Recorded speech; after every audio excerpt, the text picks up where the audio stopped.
Hello everyone, my name is Dominic. I'm making a little bit of a tutorial video today to show you how to use OBS Studio for your PC. A lot of people have been asking how do I record stuff. Of course there's other videos on this, but this is just my input on it, so take it as need be. So what you want to go is OBS Studio, put it in Google. You're going to find OBS Project, which is their website. It has the original OBS. Wait, let's go back real quick. Click on the second link. Just open up the original, don't worry about resources. Alright, so you have on the left OBS Studio. You have on the right OBS Classic. OBS Classic could help you out in some situations, but OBS Studio I'd say is the more preferred way in terms of you're going to be streaming, recording, stuff of that nature. The whole roundabout scene. I know I hit my microphone, get off my back. So you're just going to download it real quick. Windows 7, 8, 10. A little pop-up will happen. It will have the setup. You go through the setup and everything. Simple as that. I mean, here, I'll even go through it with you. Alright, download.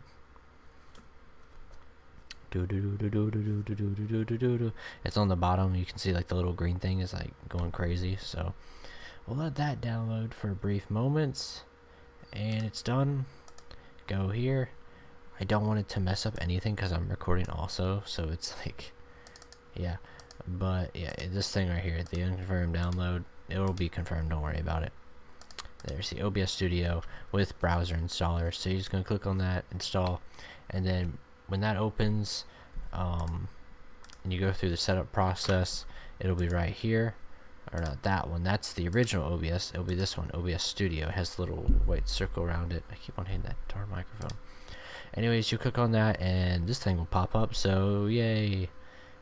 I have two monitors, so it can switch between the two scenarios. But here's what you want to do if you want to record with it. So of course there's the stop recording thing right here. There's the streaming thing, which we'll get into streaming that in a minute, but for most people they just want to record, and I completely understand that. So you want to go to settings, this thing will pop up right here. Let me make sure. There, close, move you back over here, settings, move you over here. There we go. So settings right here, stream, don't worry about this as you get there. So what I recommend is first go to video output, and depending on how beefy of your PC is, you can have 1920 by 1080, which is basic 1080p, 60 FPS if you set your common FPS value to 60 FPS. I think 30 FPS is fine enough. I don't notice the difference in my opinion. Some people can. Just like with 1080p and 720p, I honestly can't tell the difference, straight up. But there's that. The output scaled resolution it's just what it's going to downscale to, in terms of if you do record, but the base canvas will be your monitor size and stuff like that. So downscale filter also helps to lower the chances of you crashing and FPS problems, stuff of that nature. I really haven't had too much FPS problems. Hotkeys, I already set it to this because most games have F1 through F8 dealt with, so that's just mine. Advanced, don't worry about any of that. Audio, make sure you have your microphone here and your default for your desktop, so it can pick up the game audio, Skype, and you talking, of course. So you can also enable push to talk if you prefer that method. Output, this is a little bit tricky. So of course there's recording and streaming. When I record, I recommend using MP4 if you're going to bring it to Sony Vegas Pro, because Sony Vegas Pro will not recognize the FLV, which is the first one it starts off at. So I actually have mine on the advanced mode, by the way. So it's another thing to look out on. Other than that, everything else is kind of your preferred method of things.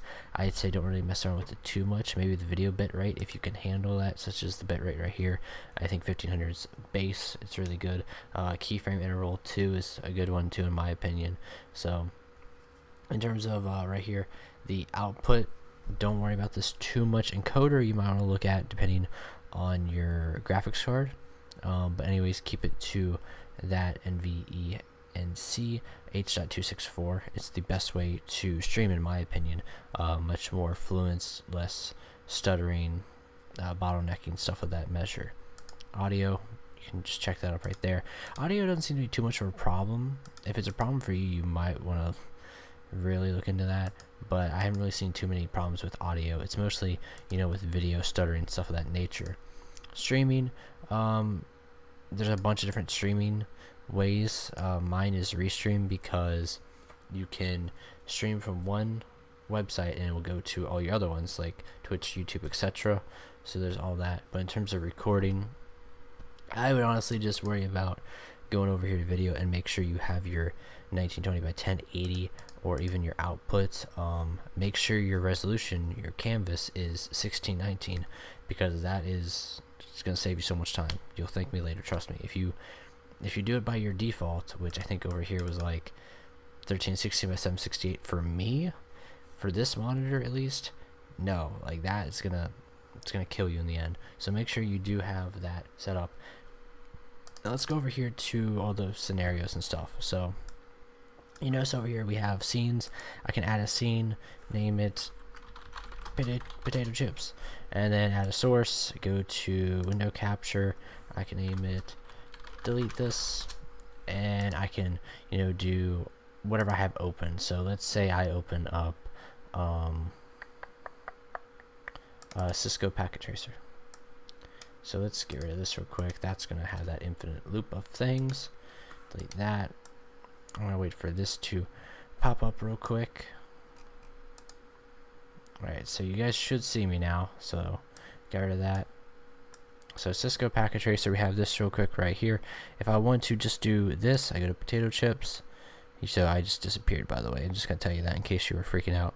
Go to window capture, and then Cisco Packet Tracer. There we go. And then I would recommend holding shift on these. There's going to be like little red areas where you can just drag it. So it's perfect right here. Anyways, there's that. Like I said, you know, with that right there. So anything else I should mention? Studio mode is a little bit more complex and tricky when it comes to, I think it's more about streaming in my opinion, if you want to switch from one scenario to another. Of course, let me go through all these real quick. You have image, which you can have like an image pop up, media source. That's kind of self-explanatory with that too. Text, self-explanatory. Display is your monitors. I have two monitors, so one's, you know, big monitor, little monitor. Window is whatever has that window open with full screen, like Google, this Packet Tracer at the moment. Game capture, if it notifies that a game is there, you can do that. Video capture device is this camera right here. Audio is all your other audio stuff that you can get. So I think that should be it in terms of a OBS Studio rundown for everybody. I hope this helps somebody out in the end.